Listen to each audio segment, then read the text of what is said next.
Alright, so hopefully everyone is paying attention. They don't have some weird cat headphones on right now because they're paying attention, right? So, or playing some weird cat game on their phone. Alright, class. Yes. Danny. What's good? See? There we go. Alright, so we finished up this right here. Rise and fall with the graphs, trying to figure out the intervals of increasing, decreasing. So a corollary is it's a theorem that has been turned sideways. It's been kind of like rewritten to mean something in the same way. So the same theorem is just rewritten differently. So functions with f prime equals 0 are constant. So that means that if it is 0, that means that my derivative is 0. Okay? So that means that there was some constant value that I had right there. So there was some number at some point that became a derivative. And when we take the derivative of a constant number, like 5, if I take the derivative of 5, I end up with 0. And that's what it means right here. So if it's going to be 0, then at each point in the interval there is a constant c, capital C, for which that the function is equal to c. So like I said, if the derivative of 5 is 0, now if we're just looking at the derivative, okay, I'm saying, hey, the derivative is, the first derivative is equal to 0. I know that there was at some point some constant number, and we're going to use that with capital C. Some constant number that the function was equal to some constant. So if I had a function equal to a constant number, that means there is no x. What type of line is that going to be? Yes, there was. What type of line is that going to be? It is a straight line, but what type of straight line? Vertical straight asymptote.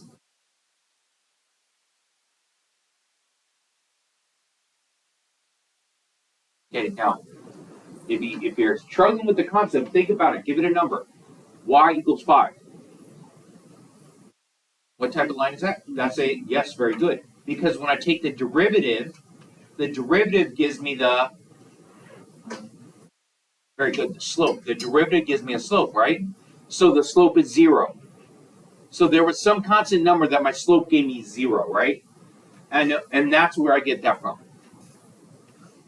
So for this, that there was at some point some value c in that interval.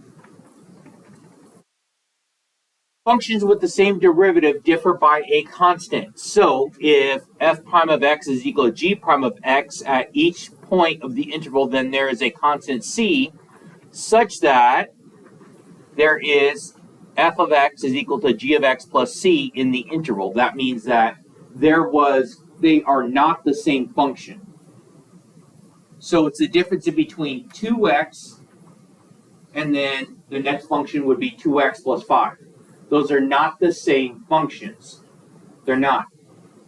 But when I take a derivative of both of those, if I take a derivative of 2x, I get 2. If I take a derivative of 2x plus 5, the derivative is 2. Because that plus 5, that constant drops off. That gives me 0. And that's what this is actually trying to tell me. That they're not the same function, but the derivatives are the same. So therefore, there was some value c somewhere in there that actually made that a different function. That's why it's not saying f of x and f of x again. They're both different. So the antiderivative, so everything in math has its opposite function that will undo it. Okay, if I multiply to undo a multiplication, I divide. To undo an addition, I subtract. To undo a square, I square root. Everything has something that will undo that function. So all these derivatives that we're doing, we have an opposite that will undo it, which is the antiderivative. Okay, if a function, capital F of x, is an antiderivative of the function f, then f prime, capital F prime of x, is equal to f of x for all x in the domain. The process of finding the antiderivative is antidifferentiation. That's a super differentiation. Wow.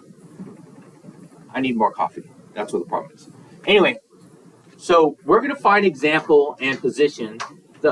Find the velocity and position of a freely falling body for the following set of conditions. Acceleration. Okay. So if I'm starting with acceleration, what do I know about acceleration?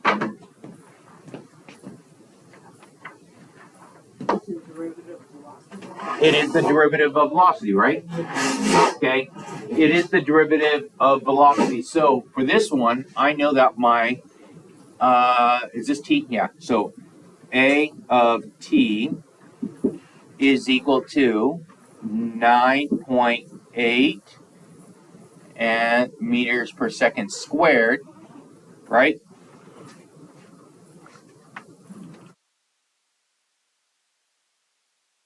Okay, so now the next one is going to be my velocity would be antiderivative.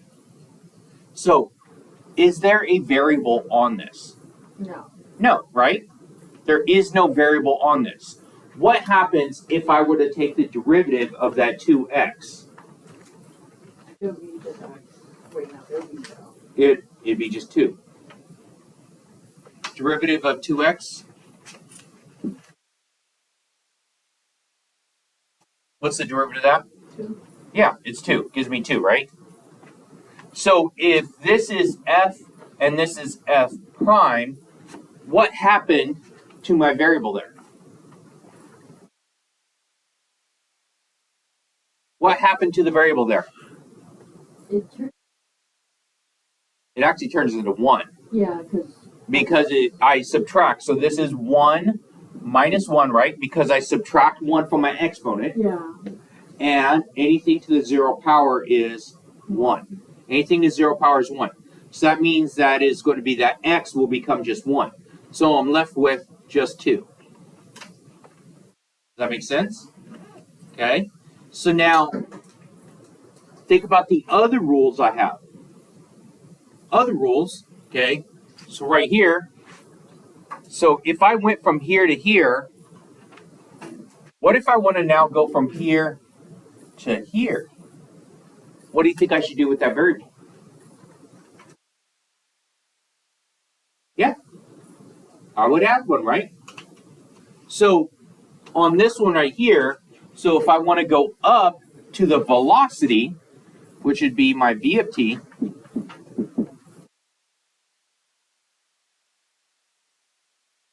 so I'm going to the velocity would be v of t, so that would be, what would I write? T. On this, in this one we're dealing with time. So yeah, it would be a 9.8x, but this is of t's, so 9.8t.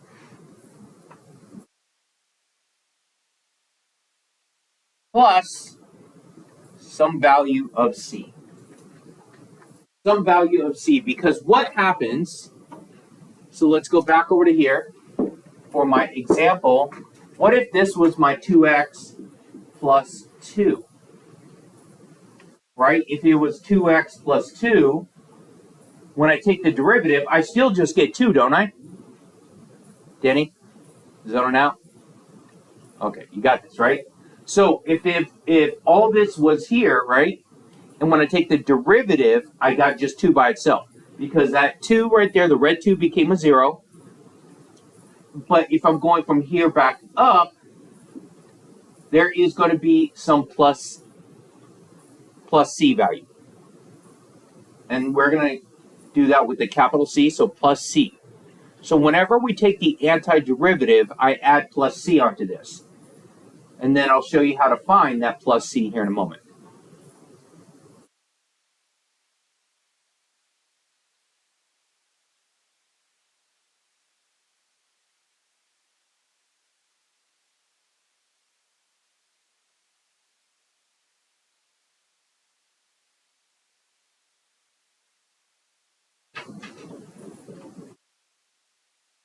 Okay.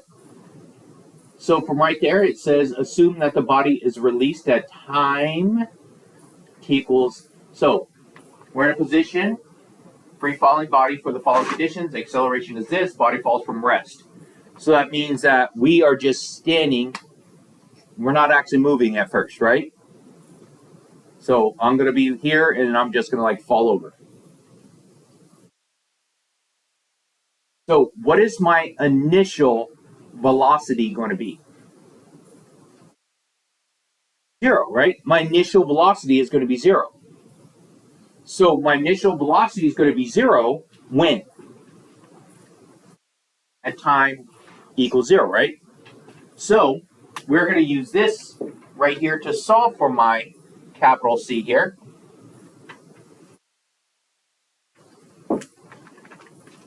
So my initial velocity is 0 because I'm going from a resting, okay, from a rest position, so that 0 is equal to 9.8 t plus c. Now, along with that, what is my time when I first start falling? From rest, I start at 0. Okay, assume that the body is released at time equals 0. So can I plug that in? Yes. Yes, plug it in. 9.8 times 0 is going to be 0. 0. So right here, I'm going to get 0 is equal to c. So my velocity on this problem is going to be, in this case, it's going to be 0. So my velocity actually comes out to be v of t is going to be 9.8 t, and if you want to put plus 0, you can, but it's not necessary because, you know, it means nothing. But just to show the steps that you did to get there. What other rules do we have that go with this? So we have the thing where we take the exponent, right? Okay, the exponent, subtract 1, right? Yes. Okay. Where's the other one? Oh man, where'd the other one go? That was like the last slide on the It was? Okay, so here. Because I know these other ones are in the homework. So on the homework we have a problem that says, and I believe it's like f prime of x is going to be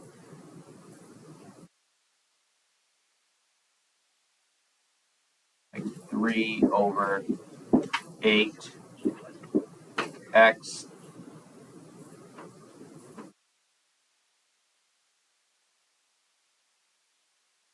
to,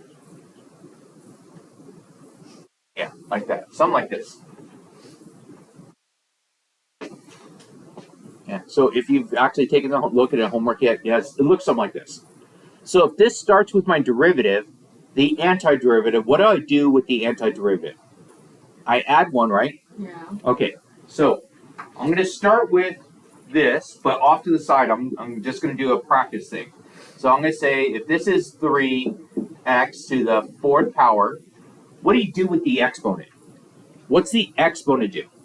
You move to the front. It multiplies out front, right? So this is going to be a 4 times 3, right?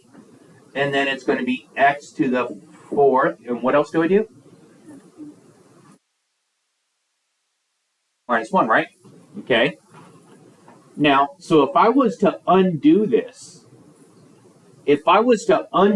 one right here to go from here back up to here,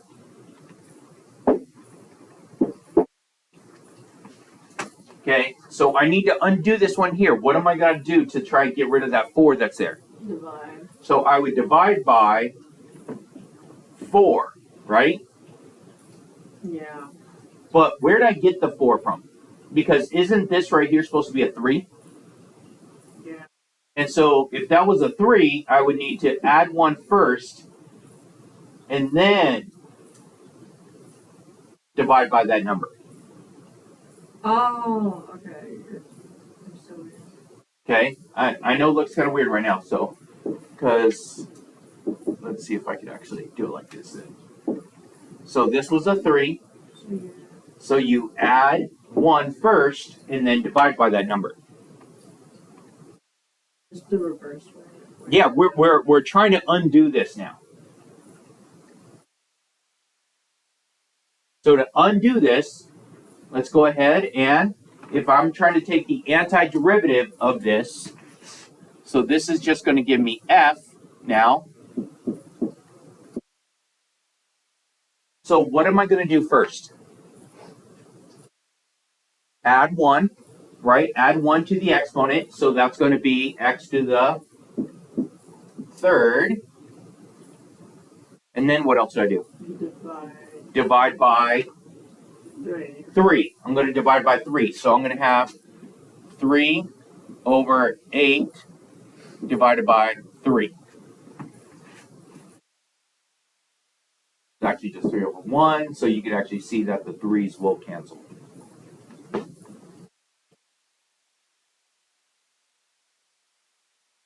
Then all the times on these things, I must include a what? Plus what? C. Plus c. So I'm going to include that plus c right there. So let's clean up our math. So 3 over 8 divided by 3 gives me just 1 over 8. 1 over 8. So I get 1 over 8 x to the third plus c.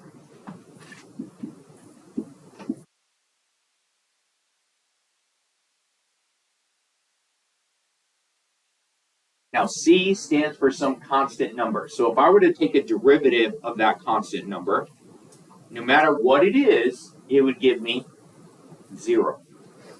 So we could actually work this backwards again to find the derivative of this, just to make sure that we are actually in the right place. So if I were to redo this and take the derivative, 3 goes out front, so that becomes 3 over 8, right? And then my exponent becomes 2, and the derivative of some constant just goes away, becomes 0. Does that make sense or no? Hopefully? Makes sense.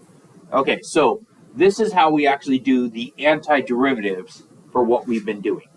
Mm-hmm. Okay, so for the problems that we have currently coming up, we are going to have these, and then just like this last problem here,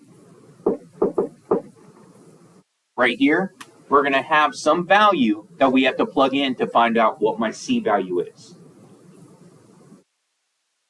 Oh, yeah, so, and all you have to do is, normally, whatever this gives you, it's going to give you a initial velocity or some other thing, a time and velocity, where that is going to work out to find your missing C value.